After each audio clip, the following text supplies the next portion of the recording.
Across the continent of Africa, many countries talk about elections. But do these countries know the meaning of elections? Do we talk about elections as a sign of lamentation, but not as a sign of numbers? Do we look at elections as a sign of numbers and we start lamenting of what happened? How far have we gone to correct the mess that elections in Africa have created to our economies? The retarding of all the aspects of social, economic, and political gains that African countries have got. Elections seem to be one of the tearing triggers that has killed this continent. In Kenya 2022, we are preparing, the country is preparing, gearing towards an election. But this election seems to be very weak. The management seems to be weak. The confusion surrounding the election itself is confused. The information is confused. The voters register is not yet out. They have broken all norms of laws. And as we see today, the Kenya Parliament is not eager to change anything, or it is sitting too late, even postponing the Parliament for 2 weeks because the Speaker is more confused than the Parliament itself. The Speaker of Parliament of Kenya is more confused than the building itself. A humble building that was built in the 1960s to cater for democracy, as a symbol of democracy for the people of Kenya, has turned into the theater of absurd. A theater of absurd where the Speaker and both speakers seem to be, for the first time in the history of Kenya, even under Moise.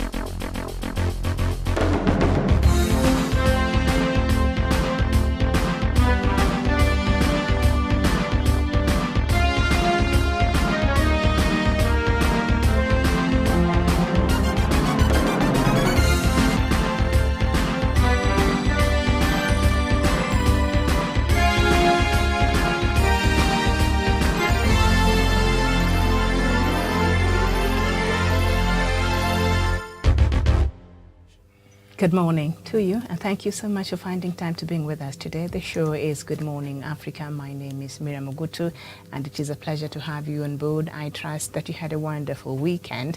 And of course, today being a Monday, we have so much to talk about. And of course, Africa again this morning.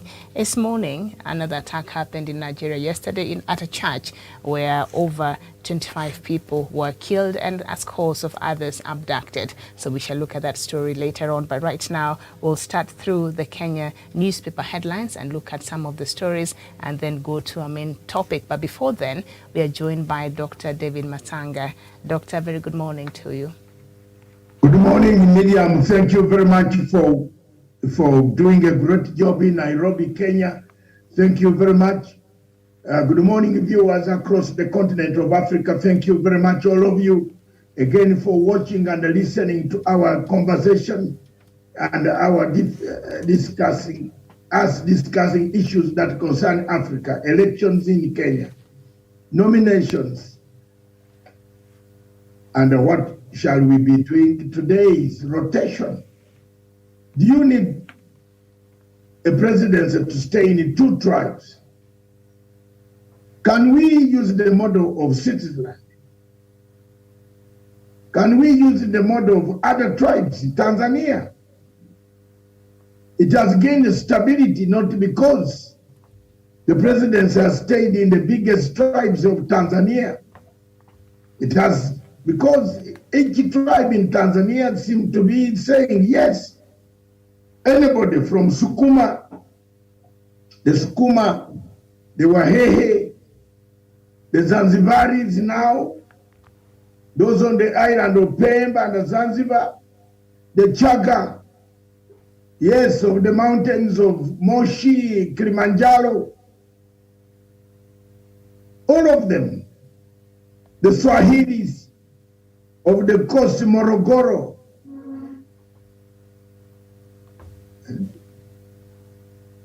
all of them have, there is a say, there is a voice.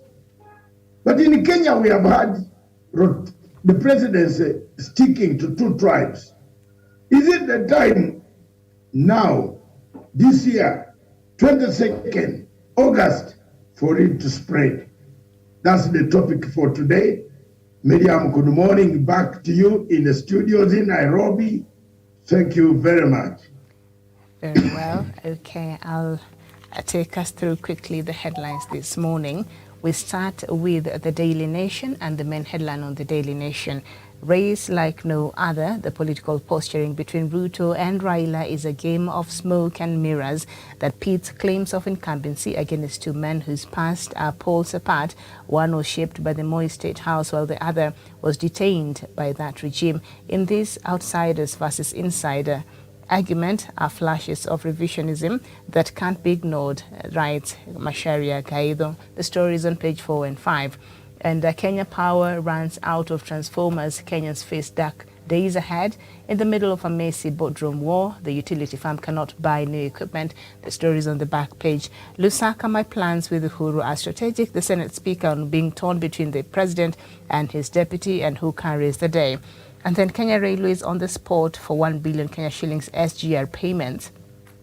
MPs have given the corporation 3 months to recover slightly more than 1 billion Kenya shillings paid as compensation to faceless individuals during construction of the standard gauge railway line. The story is on the back page. And puzzle of mechanic and trader found dead in a stolen car. That is on page 2. We turn our attention now to the Standard newspaper. Raila's 10 poll demands.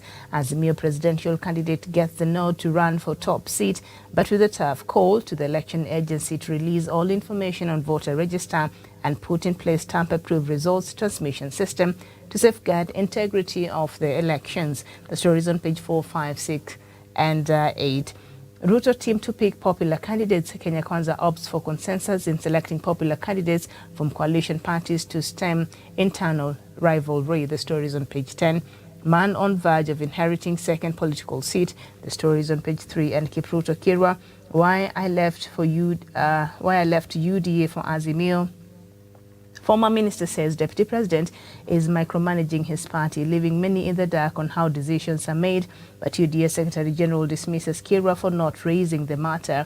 The story is on page 12. And of course, today is about 64 days to go to our general election. On the Star newspaper, the main headline: Raila's 10-point beef with IEBC include the register, identification of voters, and transmission of results. The story is on page 4 and 5. Survivor of killer Kitui accident says vehicle speeding and overloaded. That is on page 2. And of course, the main pictorial on the Star newspaper is the Azimio team yesterday after Raila was cleared at the Bomas of Kenya by the IEBC. Jobless nurse 26 who worked as city carpenter hired in Kisumu County. That is on page 3. And of course, Ruto camps in Kiambu heads to Northeastern for week-long campaign. That is on page 8. And Wanjigi, Odinga betrayed me as we planned big march to State House. That is on page 7. All right, I guess Wanjigi now is spilling the beans. Very well, so thank you so much. That is what we have, Doc. I don't know if you have some the newspapers from across Africa.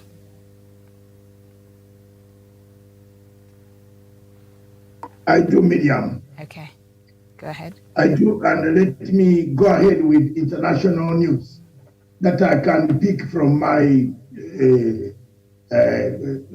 platform here on where I am. New vision of Uganda: 300 billion private teachers cash released.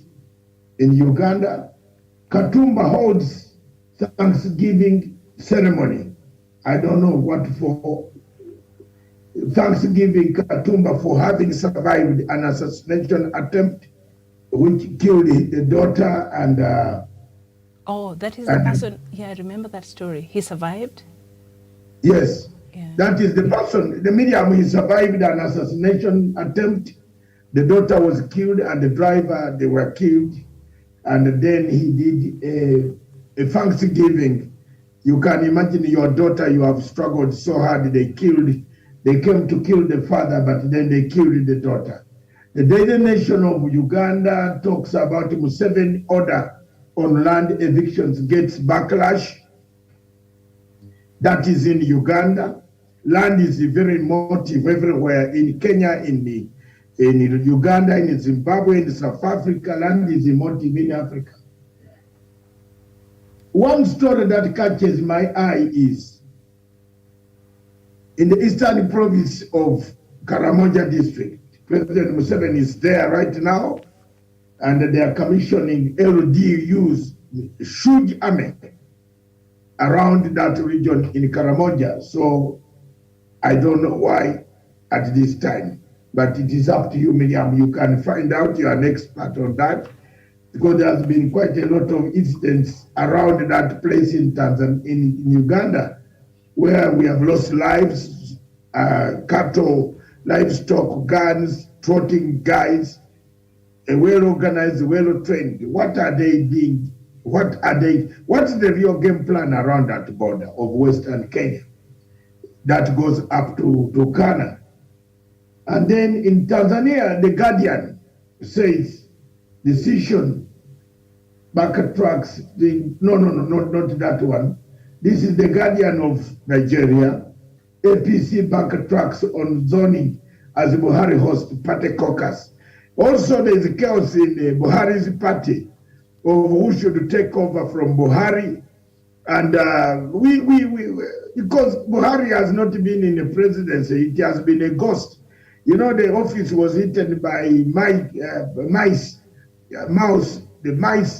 rats ate the office. So since then, Buhari has been in and out of hospital. He has never been ruling. That's why you see the story that Miriam, you started breaking your discussion this morning. Is Nigeria a gunman entered a church, killed Christians, and abducted many and went with them in a state southeast west of Nigeria. Is Nigeria a state anymore? Is Nigeria falling apart? Tomorrow on Diplomatic Leaks, don't miss. All Nigerians who are hearing me today, Diplomatic Leaks tomorrow, and my production team, Diplomatic Leaks, 10 o'clock. The collapse of a Nigerian state, starting from there. Let's enjoy it. Thank you very much. 10 o'clock East African Standard Time, or whatever, 11, and just shift to 11 because we have to do Kenyan news. This morning is Nigeria falling apart. Chinawa Achebe said things fall apart. Nigeria is falling apart. The Fulani herdsmen are killing Christians. Christians are being butchered in Nigeria. Is Nigeria falling apart? Diplomatic Leaks tomorrow, 11 o'clock. Thank you, Miriam. Scores killed, others abducted as gunmen attack Ondo Church. That's still on the Guardian. That's the main story there. They attacked the church, killed people, abducted very. The nation of Nigeria talks of consensus candidate in the Buhari's party. I don't want to hear that name, but that is what the life is. Medium can explain that APC will win in the third straight time if they have a consensus candidate. But there's so many candidates that have woken up. They want Buhari's seat. A citizen of Tanzania, government unveils 10-year plan to save environment. That is very good. That is very, very good. Remember, Miriam, I've written on Facebook, yesterday was Raila's very good day. It was a day of the Pentecost. You're a Christian, and I believe you know what Pentecost is. Mm-hmm. And it was a day of environment. So the people of Rift Valley, Raila lost because he touched Mao Forest. God has given him the date. The number 5, time 11, 5th time, and the 5th president. The Pentecost talked yesterday. So there you are. The man is number 5555. I remember Nana Addo. Nana Addo always came number 444 until he came out.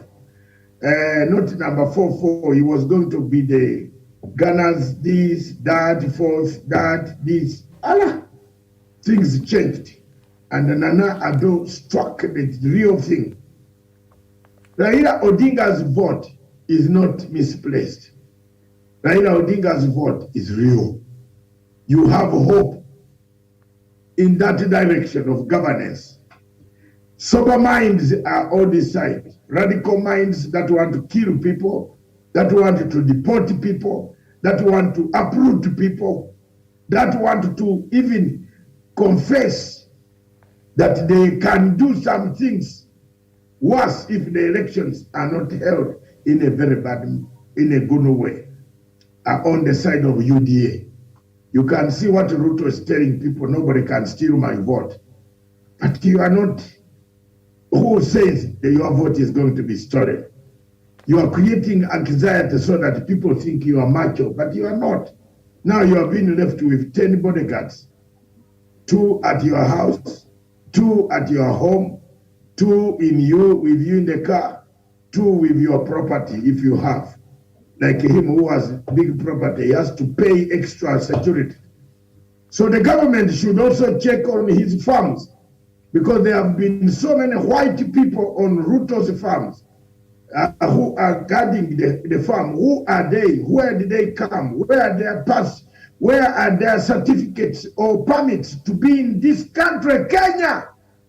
Hey, security, wake up! Allah, oh. Where did these white guys come from? What are they doing in this farm?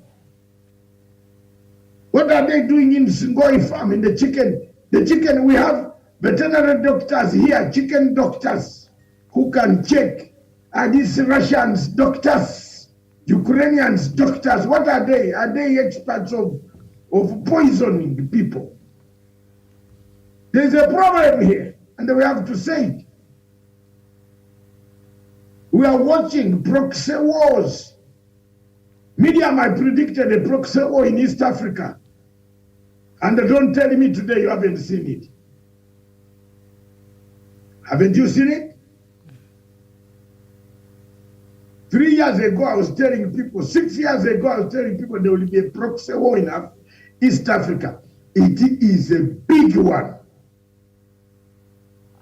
It is a big one. People are lying to us. Rebels are lying to us. They are coming here eating our food just to get some time off the battlefield. A proxy war continues.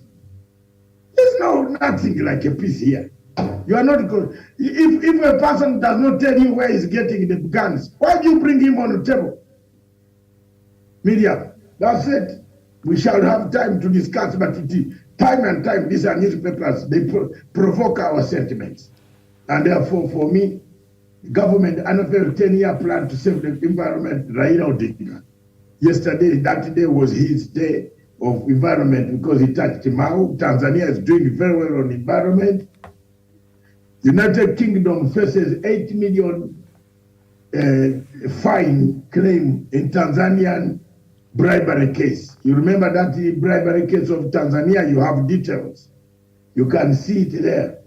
Private sector happy with implementation of reforms. You see, if the country works better with private sector, that will be one of the most important way forward to bring about peace in our country and the development economically. My Queen, Her Majesty, the Queen of United Kingdom, the Queen of the Commonwealth, on the Telegraph, the Daily Telegraph said, while I may not have attended every event in person, my heart has been with you all the time. God keep the king, the queen. God keep the queen. Her Majesty, the Queen, we pray for you. We stand by you. You have stabilized United Kingdom. You have stabilized. You have shown the good leadership in the Commonwealth. Most Commonwealth countries have had fractured politics. but you have remained steadfast. Britain remains a steadfast country, preaching the English we speak, the unity of purpose we talk about of Azimio, the coherent to human rights, not just to use guns. It is very bad, very illegal in Britain to have a gun. The police will know. If you have a gun in Britain, police will know. But it is very easy to kill yourself in America. I don't know why Africans, especially Kenyans, you find them on a plane full. I'm going to settle in America. You are settling in a battlefield. Miriam, you are settling in a battlefield. It's better to die in Karamoja or to die in Turkana than going to settle in Texas, Minnesota, Dallas. These guys use guns as sticks. Just like a sticks. You quarrel with him 2 minutes, he goes inside, he said, I'm going to beat you. He beats you with bullets. That's the life in America. Me, when I go to the US, I just spend minimum. If I've gone to the World Bank and I went to the UN, and I went to meet another friend who called me, a Ugandan who was settled there. I told him I have strictly 4 days. I strictly have 4 days. So thank you very much, the Queen. The Telegraph says she's with us. Not that we don't have obstacles, there are challenges.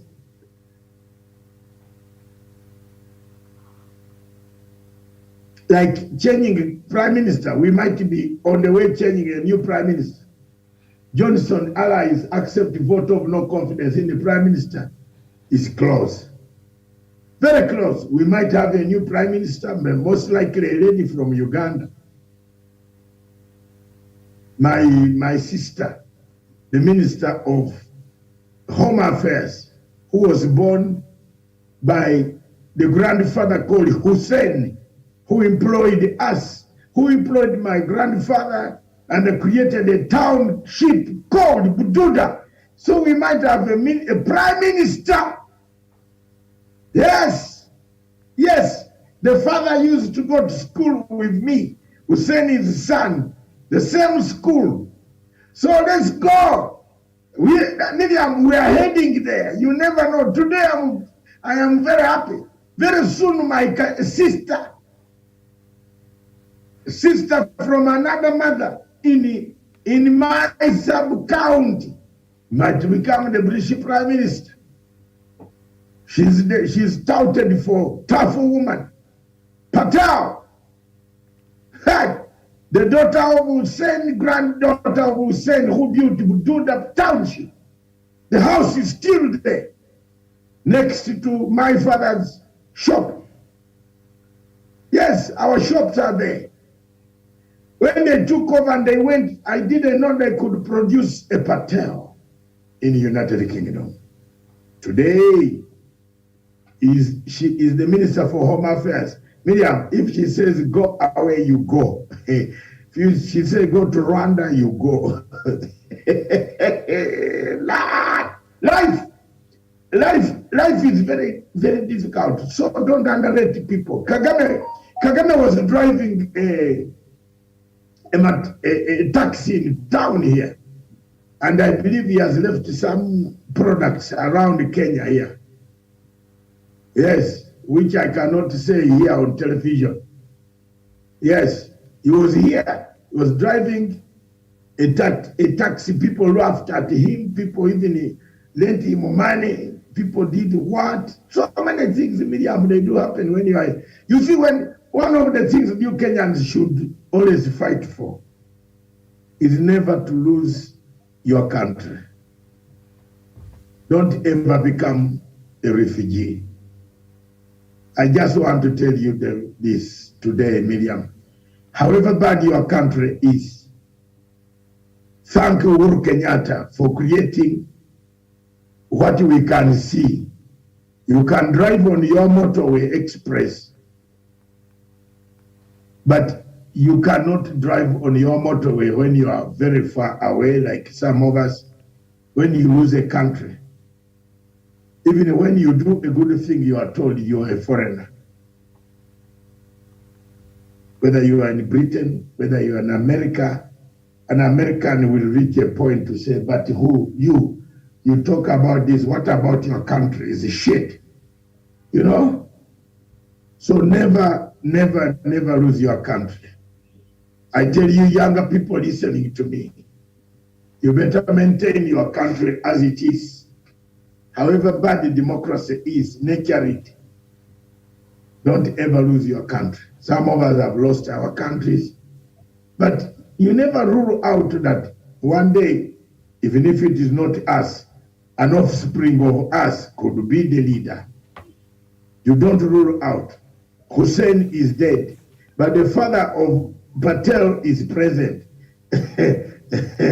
And there in London, I visited them some time back and said, your daughter is going to be in politics. She is very active.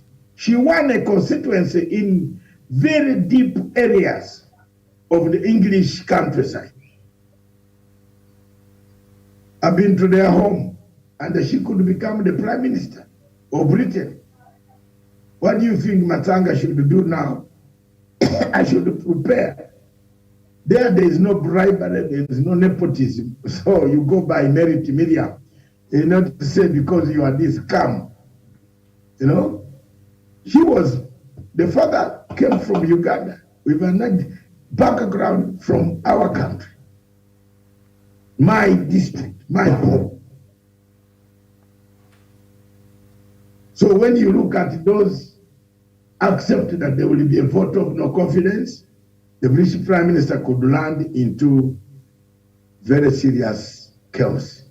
And there will be contenders who are coming up. She's one of those. I'm not saying she's going to win it, but she's one touted to say, put her feet, because it looks men in Britain are not doing a good job.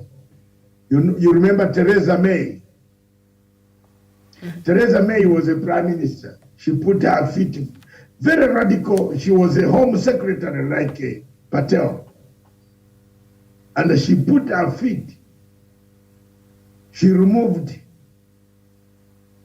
Britain from European Union. That's when she started dwindling. Things started dwindling. Her stars, people liked her as a woman. She was doing a good job. She had brought the economy, stabilized the economy. That is it. The Queen, the Telegraph. Then we have the Daily News, another milepost for blooming 3K TV.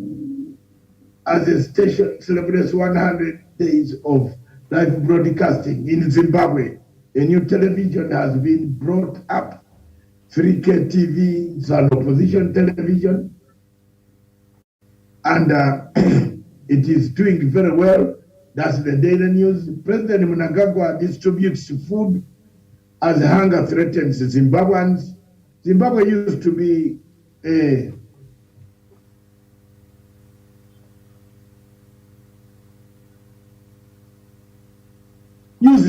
a great basket of Africa. How it was reduced to a hunger basket of Africa is because of sanctions. Over the weekend, we shall be seeing what they call sanctions in Zimbabwe. 2023 ED facing Bora Musango. Bora Musango is a presidential candidate also. They are facing them. The ZANU-PF, of course, ZANU-PF will win. Those are some of the news, but I've learned of the sad news of the death of my friend, Dr. Alex Magesia. He was a Zimbabwe activist whom we clashed with several times on Zimbabwe. May his soul rest in peace. Dr. Alex Magesia is an expert on immigration law and an activist on human rights law. Anybody, even if you are on the opposite side, you are for Morgan Changarai. Medium, I have distributed the letter that when Morgan Changarai was not being funded, I retrieved a letter from the British Commonwealth Office, a letter showing that Britain was funding Changarai. You can see it. Stephen can give it to you. It is on my post. So I have done quite a lot. I've sacrificed for my continent, Africa, and I'm not regretting. But I say maybe one day somebody in Africa will reward me, even with the smallest medal of thanks. But you look at all the work that I've done, Miriam. Nobody has given me even a medal, even to say an award, because there are awards here. I went to ICC, dismantled it. But here you have to shout in order to be given, which does not look so nice at all. But those are some of the things of a volunteer of a heart. You don't give up because you have not been rewarded. You continue doing it, someone at the end will see. You see, even the people, some of them whom I fought for are saying, when they take power, I will be the first one to be targeted, not Raila. So if you have defeated Raila, then you want to target Matanga. Why don't you target your opponent instead of me? Because I've been very critical of Ruto, and I'm being told so. But Ruto will not govern in isolation if he wins at all. He should also leave room to say, what about him if he loses power? Would he be followed up to committee? So those are the things, challenges of life. Thank you very much. Back to you, Miriam. Let's come to the topic.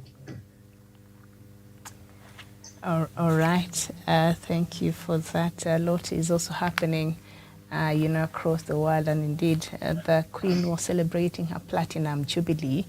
At least she was able to show up twice. It was a 4-day celebration, so that was a good thing. And it was a long holiday there in Britain. Very well. So we just get into some of the stories making headlines in the country. And of course, our topic for this morning is,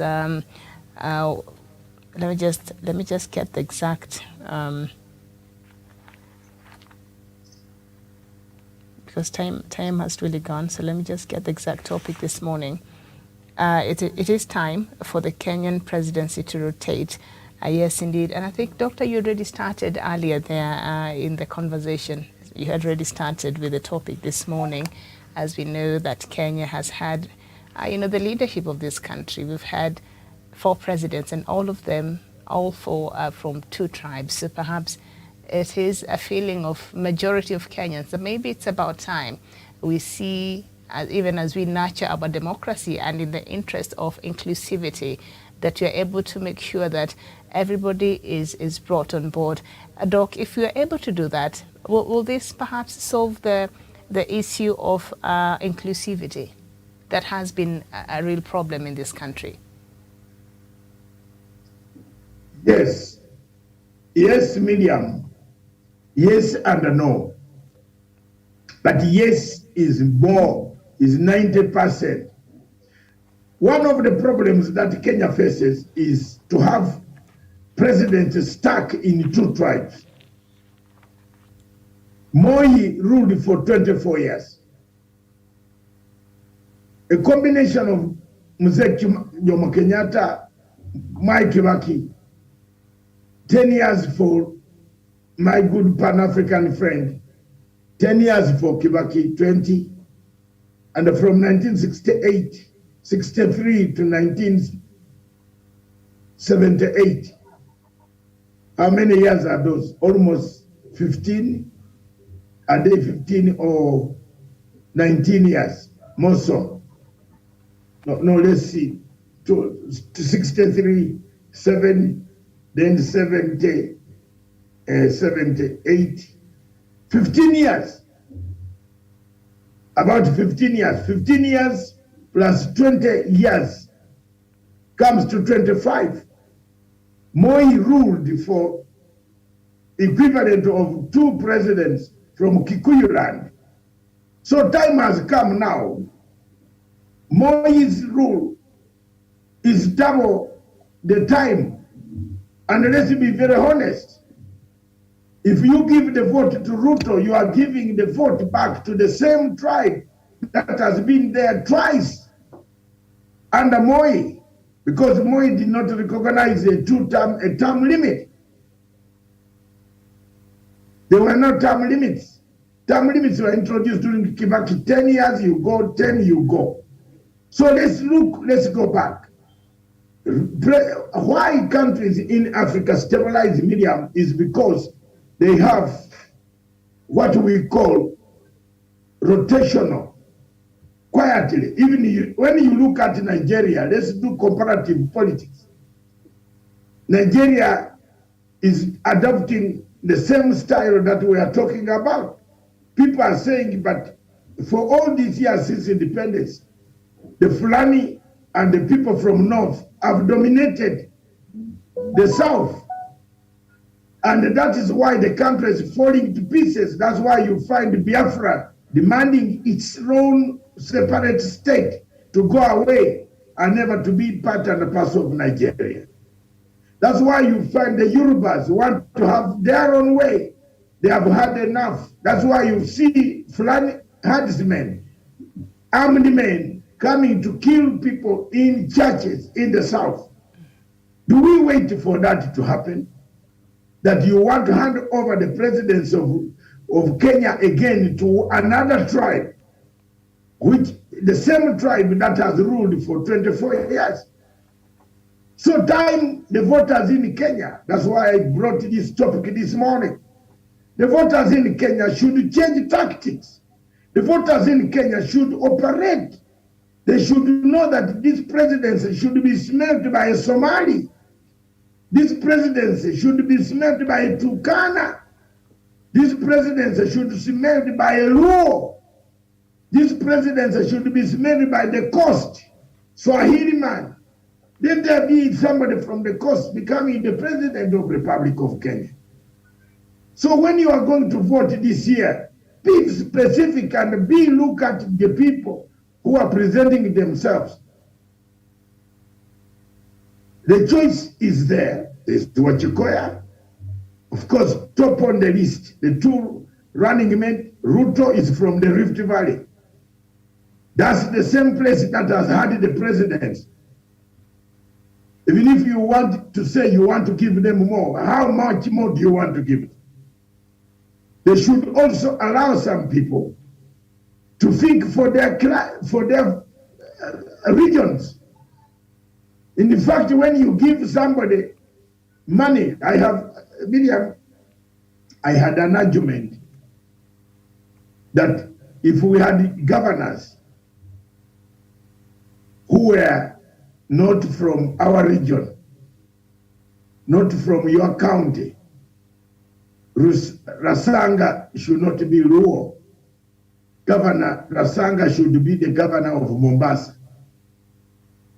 He would actually make Mombasa better.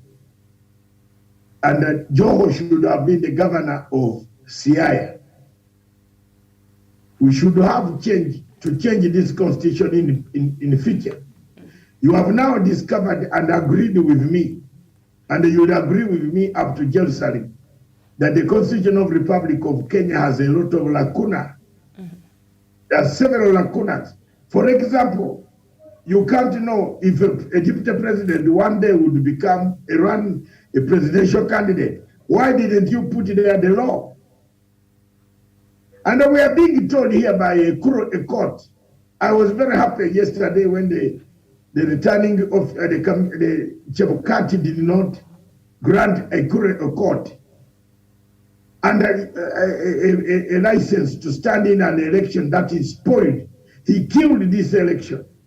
Miriam, I'm telling you, Mboya and the court wanted to take me to court. They wanted to get a warrant to arrest me because I had told them, you had actually cut and pasted the Constitution of the United States of America into the Kenyan scenario. Because If you look at the Kenyan scenario and look at the constitution of 2010, they don't match. They don't match. The local person doesn't know what is this commissioner. Why do you have too many commissions? All of them drawing salary. What are they doing? For example, there's a commissioner for equality.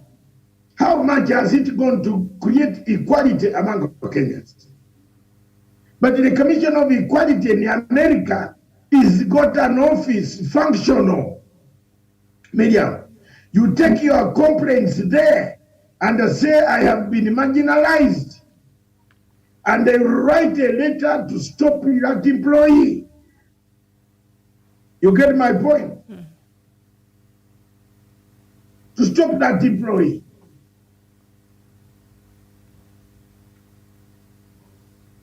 But where have you ever heard of the Commission of Equality? But we have a chairman of the Commission of Equality, equality, quantity. They are here. You have another commission for this. They are here.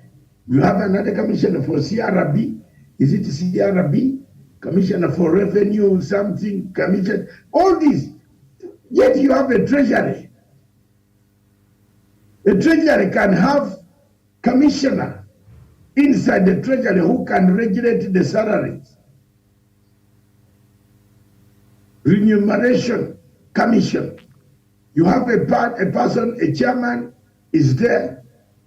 And guess what? You have given this chairman a car, 3 bodyguards, 2, 1 watching his home, the wife while the wife is sleeping, and the children. They've been given 10, at least 10. At least 10 per presidential candidate. No. Those are presidential candidates. But I'm saying about the constitution and the commission. Or the commissioners. Yes, each of these commissions are given. Bodyguards. You can imagine, your constitution is very funny. You can imagine Mr. Wachikoya with 10 policemen. Well, his home has to be guarded. I don't know how many homes he has, but yeah. And Doc, before I forget something that you say that is very important, I think even as in future, as we plan to relook at this constitution, I think we must relook our devolution and how it has been structured.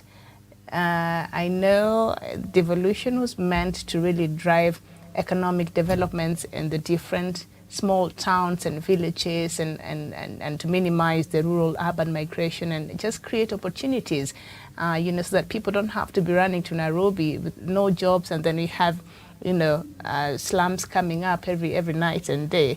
But there seems to be a miss. And what devolution was purposed to do, outside of just taking the services closer to the people, the other aspects of the devolution that we have not been able to really take advantage of. So I agree with you. We must relook at how this devolution is structured, and the idea of having politicians as the head of these, counties. I think that might not have been the best idea.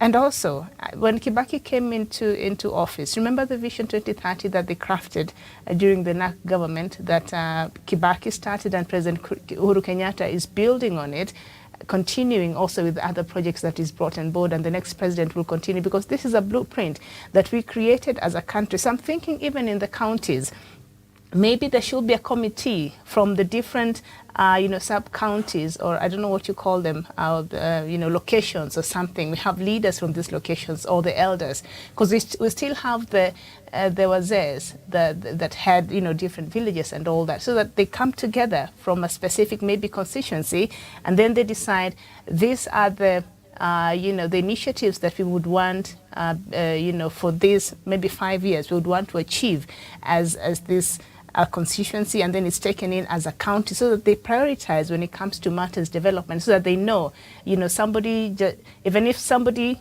is the member of parliament today and they don't get elected for the next, parliament, whatever they started will not stop, because this has nothing to do with them. They could just be there pushing for it, but this is something that has been made a priority starting from the county level. So we have blueprints in the different counties on matters development agendas. But at this point, a lot of members of parliament will not make it back to parliament, a lot of governors who might not make it back to their offices, and they've started these initiatives, they've started these development agendas, and when another person comes by, they have not finished some of these things. So this other person will also come with their own initiatives. So you find that the taxpayer is losing a lot of money from these unfinished businesses. Even the IMF, I think, had a problem with that, you know, when they even told the government you can't start new initiatives until these others are completed first. So we've seen a wastage of public money in this regard. So maybe we need to see how we can have a committee in every county that is just focused on a development agenda, of course working in coordination with the national government for some, when it comes to major projects like the roads and all that, to ensure that maybe the target, if it's Marsabit County, we need to, between now and next year, we need to have 20 boreholes. Can you help us identify areas where we could do this? So it becomes an agenda in the whole of the county, and the people participate, and they're able to know and identify the things that they feel are important for them. But as it is right now, I think if we continue like this, we'll not be able really to get much as far as devolution is concerned. So I agree with you. We need to really relook at and restructure our devolution, because as it is right now, I think it's not working, because all these projects you see that we celebrate now has nothing to do with the county governments. A lot of them are from the national government. So what are the county governments doing while we still have even Kenyans dying, you know, from parts of the country? Well, those are things they're supposed to be addressing and sorting out. I agree with you totally about national government, about the local government, what we call benchmarking. I think that's what the point you are trying to get to have people benchmark from each county, go to the other one and see what is there and not there. Isn't that the point you are trying to make? No. Yes. They draw leaders from the different, we call them locations or sub-locations, right? And then they form a committee. So every location, every leader from that location, be it the MCO, whoever they'll decide, comes and says, okay, these are the priorities of the people from where I represent. Maybe they need boreholes, maybe. So all these projects are brought in, and from the national government, they're able to prioritize what are we going to do, maybe this what can be yes. done? Yes. So they have a blueprint when it comes to development in the counties. Nobody here wants to look. You see, Miriam, when in Kenya at the moment, if you introduce something like a blueprint, we need that. You are going to know. Please, who will fund you? Your project will be blocked. I'm telling you, your project will be blocked. My sister just tried to sit down and write that this is how the big four should go. One person will get it, go and put it on his paper, and call his relatives to go and do it. No, nobody is going to, if you say you are introducing a blueprint which is going to seal the loopholes of money, you get my point. The loopholes of money being siphoned out of the system, then it won't see the light, Miriam. I'm sorry. Why that cannot be done? Whereas you are saying it is the normal thing in all normal situation, it should have been there, Miriam. Yeah. But why they don't do it is because they will lose the money that they pocket. Because you see now the other members of parliament who might not make it back to parliament, or other governors who might not make it back for their second term, and their projects that they started. So once they leave office, this other new leader will come and ignore that and start a new project, and the taxpayer end up losing a lot of money. So if we had a blueprint, so it does not matter who is in office, those initiatives and those developmental agendas will continue, because it is something that has been discussed and is there. Like we see President Uhuru Kenyatta, implementing a lot of things that were discussed And even from President Mwai Kibaki's time, when they created the 2013 Vision 2013, so President Uhuru Kenyatta just came and built on what President Mwai Kibaki left, and the new government president will just build on that and continue in that. I think that is what we need in our counties, so that it does not matter who is the member of parliament or who is the governor. Those projects and those initiatives will continue, because it has nothing so much to do with them, because this is something that was discussed and agreed, within the people from that county, that perhaps committee that they should set up. I think that might help in driving development in but in our I've just told you. Yes, might not be possible. Ruto, you agree with me that Ruto has said, as soon as he gets power in 100 days, he will rubbish all the things. Yes, he will reverse a lot of the things. He will reverse. We have a mentality. And that is the mentality of a lot of our politicians, by the way. Yeah, that he will reverse. I have seen one MP called Jomo, the MP for Kiambu, called Jomo. This man has built a 14-story CDF offices. You saw that one yesterday in the papers?